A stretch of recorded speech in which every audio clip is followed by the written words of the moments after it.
Hello, and this is Masamushia from Percolation Gaming, and today we're going to be jumping right into our Let's Play of Dot Hack Infection.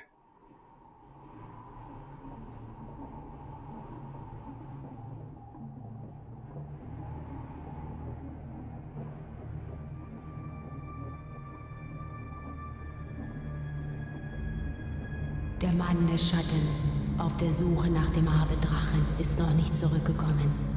Der Herd der Finsternis grollt. Helba, Königin der Finsternis, stellt schließlich ein Heer auf. Alparon, König des Lichts, grüßt sie. Und sie treffen sich am Fuße des Regenbogens. Die verfluchte Welle muss gemeinsam bekämpft werden. Der See von Alba brodelt. Der große Baum des Lichts fällt. Alle Macht zerfällt zu Tropfen im Tempel von Arche Köln. Wesen ohne Schatten, ihre Welt zerfällt zu nichts. Der Mann des Schattens auf der Suche nach dem Abenddrachen kehrt niemals mehr zurück.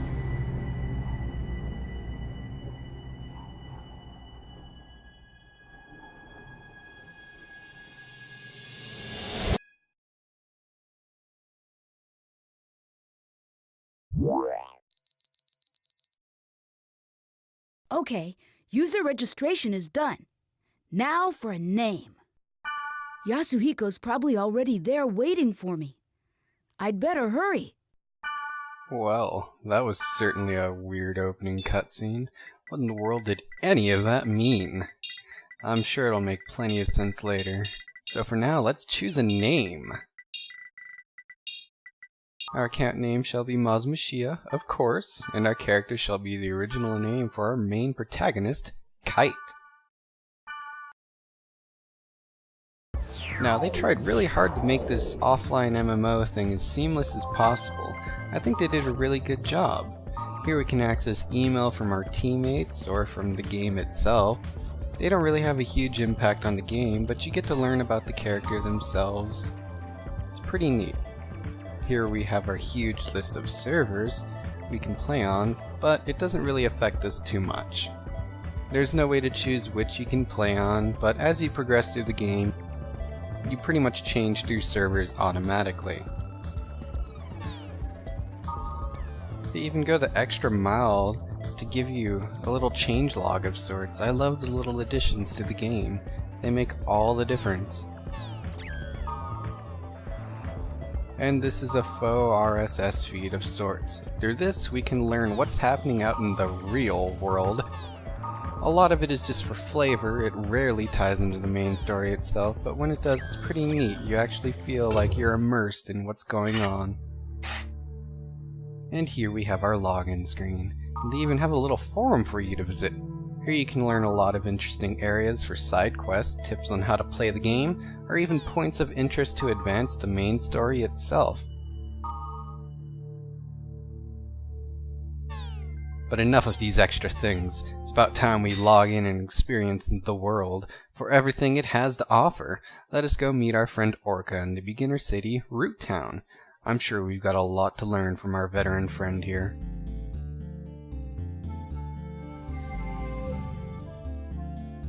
Hey, you made it. Hey, it's me, Orca, the Blade Master. Whoa! You look so different from the real Yasuhiko. Nothing like the real you. Hey, in this game I'm Orca. Regardless of what I am in reality, I'm pretty well known here. What? No, you look great. Anyway, take this. Member address is the flashmail address you can only access in the world. With flashmail, you can exchange messages with others in real time, as long as you are in the world. It's mostly used by newbies to contact other players to form a party. Try it out by inviting me to join your party. First, press the triangle button to open the menu. In the menu, select Party. Next, names of choose a player you want to invite to your party and send a flashmail. Since you just started, you probably only have my member address. Now, press the X button twice to send a flash mail to me. Ah, got it. Join my party. It's kind of weird mailing each other when we're face to face. See? My name appears under your screen. That means I'm in your party. By the way, flash mail is only available when you're in a town. Oh, and you can't contact people when they're not logged into the world. People do have a life, you know. We're not online 24/7. In other words, you can't always count on the same members to form a party. So, try to get as many member addresses as you can. You'll have more fun that way. Well, how you play is up to you. But since EXP and stuff isn't divided among party members, you really don't benefit if you go solo. Okay, well, why don't we head off? There's nothing to worry about. I found a perfect place for newbies. This is the Chaos Gate, a sort of transfer device that takes us from one place to another. Now, press the X button. In the world, each play zone is called an area, determined by a combination of 3 keywords. Select New Keyword. This is the keyword screen. At the top is the entry plate. You put the 3 selected keywords one by one for each part, A, B, and C. Left of the entry plate is all the keywords you have. You can collect more of them by reading your emails, the board, and from other players. Now, let's enter some keywords by starting with part A. Select bursting from the list. Good. Next for part B, select passed over. For the last one in part C, select aqua field. Now you're done specifying the area. Oh, one more thing. You see the symbol on the left next to the keyword? That's the server symbol. It indicates which server you are currently logged on to. This symbol is Delta, so we're logged on to the Delta server. The list on the bottom right is the area status list. See the jewel next to the field type and dungeon? That indicates how the selected keyword affects the status. For example, check the field type. See the jewel on the right? This means that the field type is being determined by aqua field, the keyword in C. We don't know what kind of field the current keyword will create until we get there. But once we learn the effect of that keyword, we can combine it with other keywords effectively. For more details, check out the board on your own time. All right, let's get going to the Delta bursting passed over aqua field. Select warp. Holy crap, that was a lot to soak in. Is it me, or does our friend look like Mel Gibson from Braveheart? I bet that wasn't their inspiration at all. No, sir. Before we get going, let me explain to you about the camera control. During the game, enemies will attack from all directions. The idea is to adjust your view quickly to see your enemy and grasp the situation. I'll explain more later, but remember, you can only use skills on targets you can see. Basically, if you don't use the camera right, you'll be dead before you know it. First, rotate the camera. Push either the L1 button or the R1 button to move the camera. Good. Next, let's zoom in and zoom out. You can zoom the camera in or out by using the right analog stick. Try it. Yeah, that's it. Finally, you reset the camera by pushing the R2 button. There you go. Remember, when the battle starts, constantly adjust your camera. Okay, and this is the field. It's the lowest level in the area. When you want to return to the town, press the triangle button and select Gate Out from the menu. Grassland, wilderness, and jungle are some of the field types. You can set them with keywords. The combination of field type and weather determines the area elements.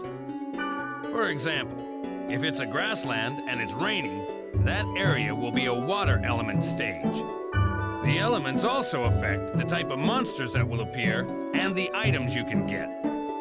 Don't worry about it now. As you get used to it, combine words to get different elements.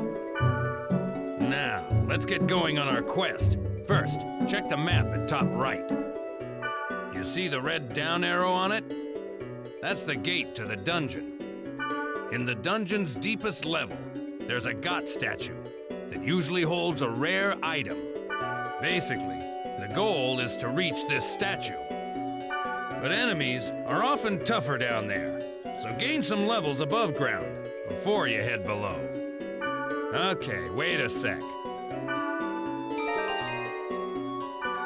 By using the fairy's orb, hidden data on the map becomes visible, like this.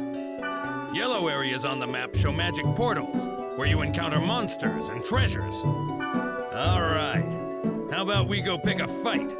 Head for one of the magic portals. Oh my god, a fight. So much tutorial, please, let's have some fun. For a basic attack, approach the target and press the X button. By the way, a cursor appears on the target so that you can check its name and hit points. Try using a basic attack to defeat some monsters.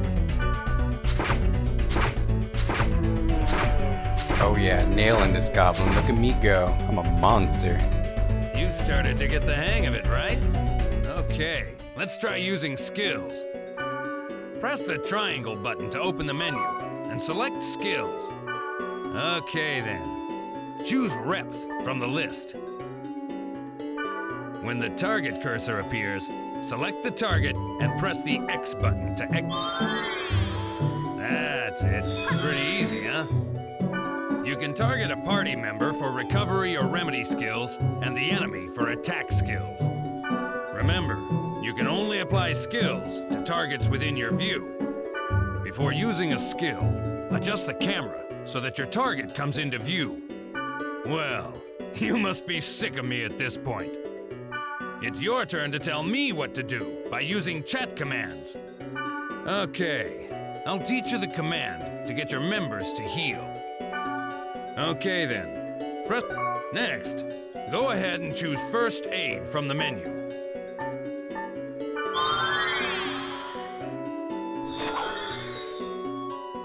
Well, it's good to be the boss, isn't it? If you use it well, you can bunch up on the enemy or give separate orders to each party member. When you add new members to the party, try various chat commands to see their effects. That's it for now. Just remember what you learned and start exploring. When you think you're ready, we'll head for the dungeon. You mean I can actually play the game now? Now we start exploring the dungeon. One thing you need to remember is that you can't gate out when you're in a dungeon. To gate out and return to the town, you have to go back to the field. The sprite Ocarina will warp you to the surface, but you can't use it during battle. This is the treasure box, but you knew that, right? You should know that there are two types of treasure boxes, normal and booby-trapped. This one's normal. Hit. I guess that's a no. This one's booby-trapped. Notice a different color? Try to open it as is, and you're screwed. Just use the fortune wire on it. This item will disarm the trap. See? Now it's safe to open. Press the X button to open it. Freedom! Let's ditch our brew friend. It's time to get our fight on. Or not, I guess we need to appreciate the architecture of the dungeon. It's pretty lovely. Pretty damp. But at least we've gone through the encyclopedia of how to play the game, so that's good. And out of the way. Huh?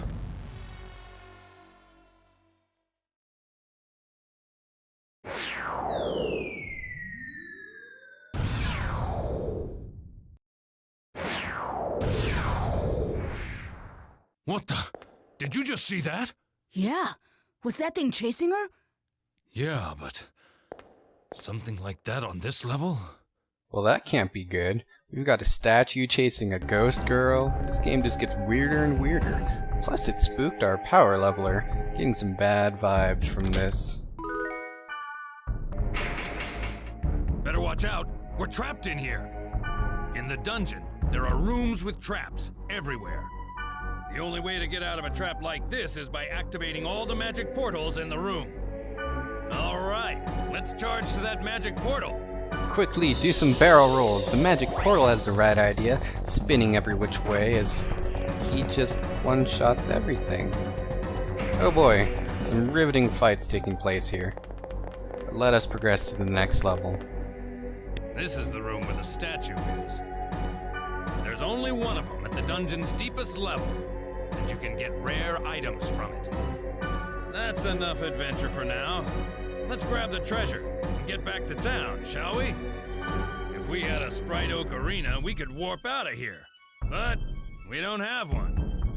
So we gotta go back the way we just came. The statue generally just drops random gear or items appropriate for the zone level. Normally though, every item you get is pretty worthwhile, and you can use it to trade or just better your own items. Cool stuff.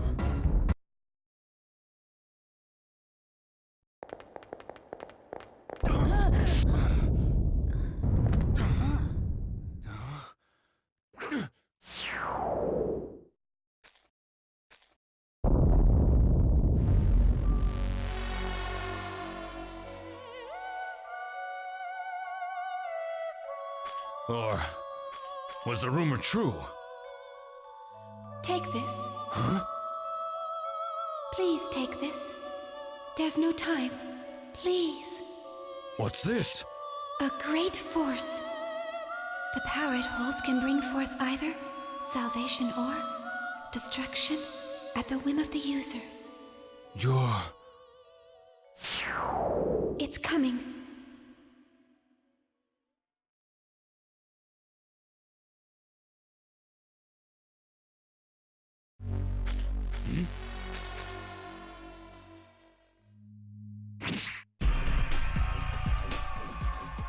Run! It'll kill you! What the hell? What is this? There's something wrong. Nothing works!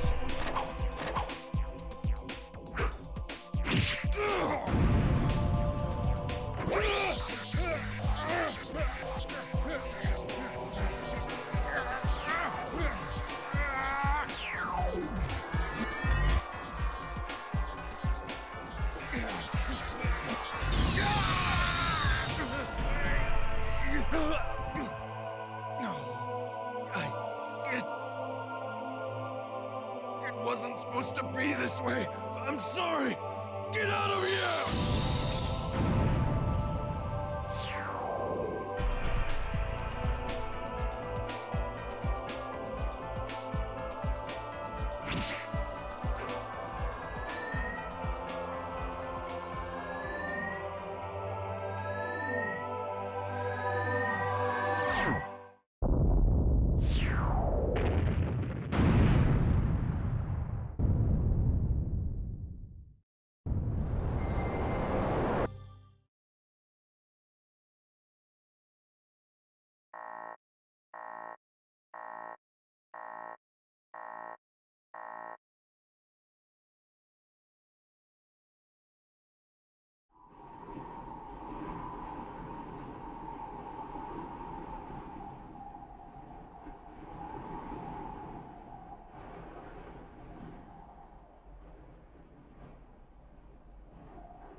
What was wrong with Yasuhiko?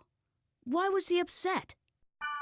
I wanted to ask him, but he wouldn't even pick up the phone. And then, the next day, I found out that Yasuhiko had been hospitalized. I rushed to the hospital, but they wouldn't even let me see him. But I guess it's better this way.